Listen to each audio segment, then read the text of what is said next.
Hi and welcome. I have been putting this off for a while, but I decided to just go with imperfectly perfect and just go ahead and do it. Even though there's sounds happening outside and people in my house, I just want to get going on doing these monthly forecasts. So that's what I'm here to do, giving you a monthly energy forecast about what is coming up for us in January 2022. It's going to take a while to get used to saying that. If you're joining live, you may have to let me know with your name because sometimes it doesn't tell me who's watching, but thank you for joining if you're watching live or if you're watching the recording. So, why do I love following numerology and understanding the daily energy that comes in every day? It's because it helps to notice the energy that's happening around me. When you begin to understand the daily and monthly rhythms, it gives you the opportunity to choose how you want to step into that day. These frequencies of nature are all around us and they're in your physical environment. So being more aware of that natural rhythm helps you to connect with nature around you. And that also helps to activate your parasympathetic nervous system. So basically moving out of that feeling of like helplessness into a sensation of calm and peace.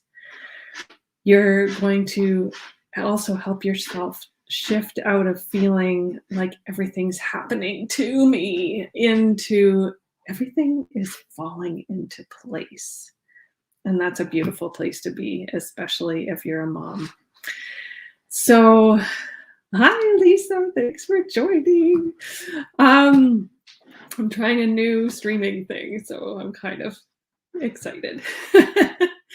So January we are moving into a year of the six. We have been 2021 has been five, which five has been all about like change.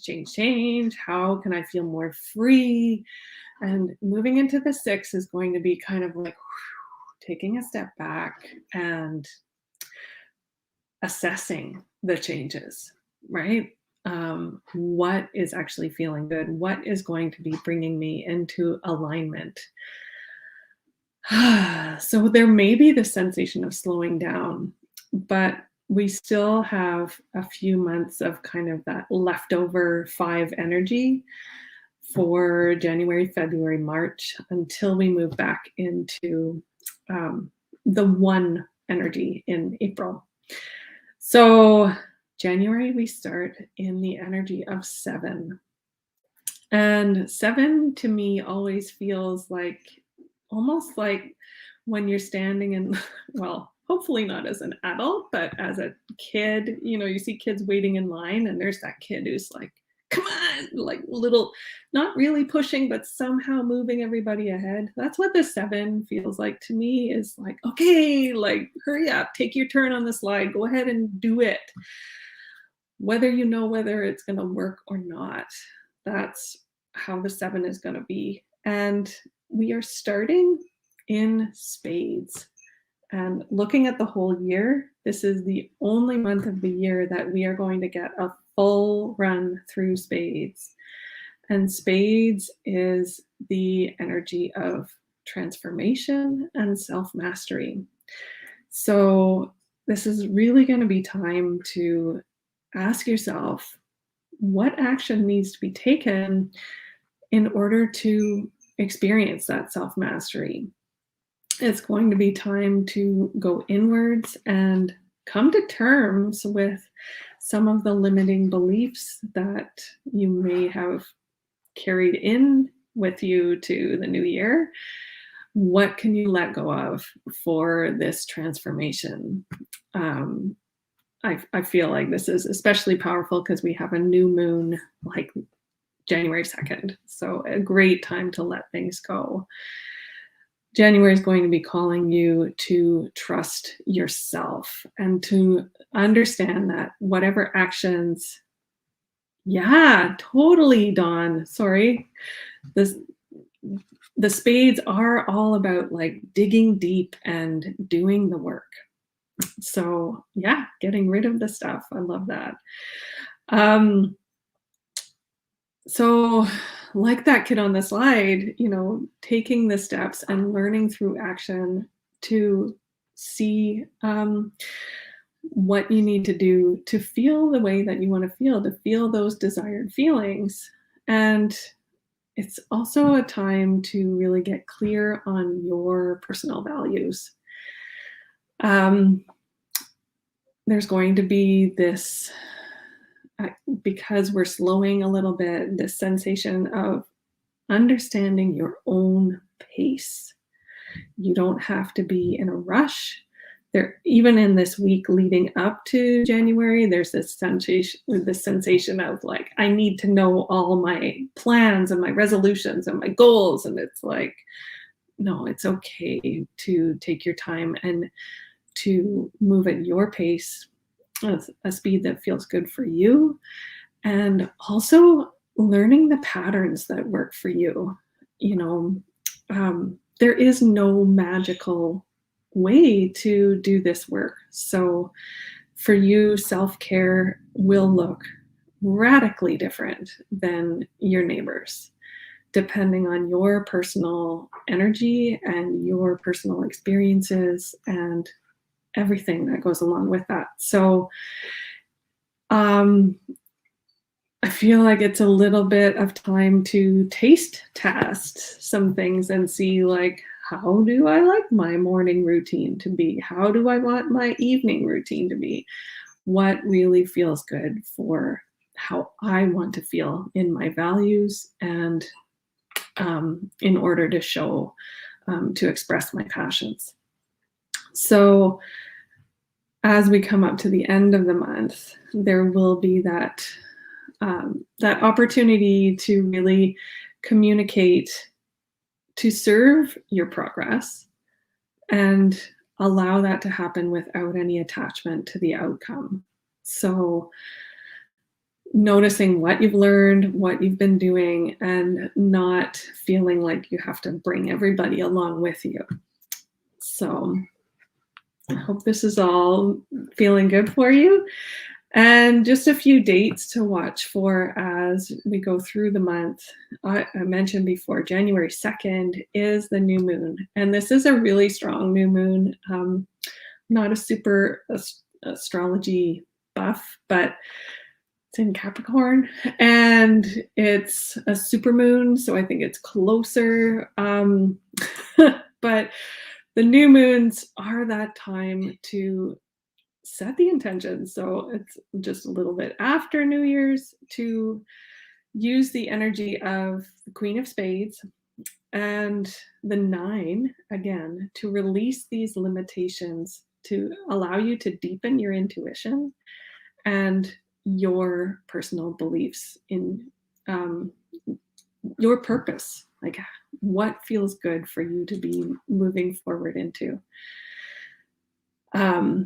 And I will mention as well that I've got some things planned for my membership. We are doing a tapping session to tap into these intentions for the new moon. So if you're curious to learn more about that, send me a message. And then a few more dates coming in January. There is the 8th of January. That is a 6 energy day and the 6 of spades. So that feels like a time to regroup. And I do believe it's a Saturday as well. So kind of like, okay, we got the kids back to school and now we're back on Saturday. And how can I create balance and harmony, both for myself and within my home? Then coming up to the 12th of January, it's a 1 energy day. So noticing new ideas and awarenesses that come up around partnerships, because we're in the 2 of spades that day. And as moms, especially, I feel like it's time to notice who can help me get stuff done. Why am I doing it all on my own? And allowing really new ideas to come in, like getting creative. Um, it may be people within your home, it may be people out there. Like, how can I collaborate in a way that will help both sides succeed and to feel that give and take that really feels um, beneficial to everybody. Um, the 17th is going to be a 6 energy day and the 10 of diamonds. That's a full moon. So, how can I get these beings to listen? Oh, Dawn. Yeah. Strategize. So the full moon with that 10 of diamonds is going to be a strong invitation to release fears and beliefs around money and that fear of lack. So setting intentions to let that stuff go. And how can you bring harmony into your financial dealings with that that 6 energy day? Oh, thanks, Sue. I'm glad this is a whole new experiment for me. So and it hasn't shut down, so that's exciting too. And finally, the 28th of January is an 8 energy day, and it is the Queen of Clubs. And um, I'm all about the Queen energies. I almost like them more than the King energy days because I do feel like I am a queen. And so the Queen of Clubs is really telling you to own your abilities and your strengths and get curious to notice, where does it really feel good to serve with my strengths? So with a little kind of warning label there, to have some healthy boundaries around using your strengths and knowledge without feeling drained. So yeah, that's the general capping of January. And another little plug for myself, that within my membership, they get a weekly PDF with journal prompts and guidance. So day by day, something to help them notice the energy and really get curious about how to use this energy to get a deeper knowledge for themselves and to continue choosing how to experience the day rather than allowing it to just happen to you, but to be part of the creation. So it's $44 a month with this membership, and there's a lot of beautiful energy happening in there. So I will post links, etc. There's probably a way to do that here. So if this conversation has sparked some curiosity for you, please message me to learn more. A quick discovery call could help give you some details about your ruling number. We have, I think it goes from 2 to 11, and the variety of personalities within the ruling numbers really helps you to understand yourself as well as those in your family, because once you understand the calculation, you can figure it out. And I know for me to understand, like, okay, this is why I am the way I am, and also to see the strengths and challenges for my family has made a big difference with the ruling number information. So having that quick call will help me to get a better idea of how I could serve your needs so that you can feel empowered to be your best self and your true highest self on a daily basis, so that you can release these limitations that have been getting in the way of feeling the way that you want to feel. So thank you so much for joining. And those of you watching the recording, I hope this has been some helpful information, and I will be emailing this out as well if you're on my email list. So, all right, I'm going to stop there. Thanks so much.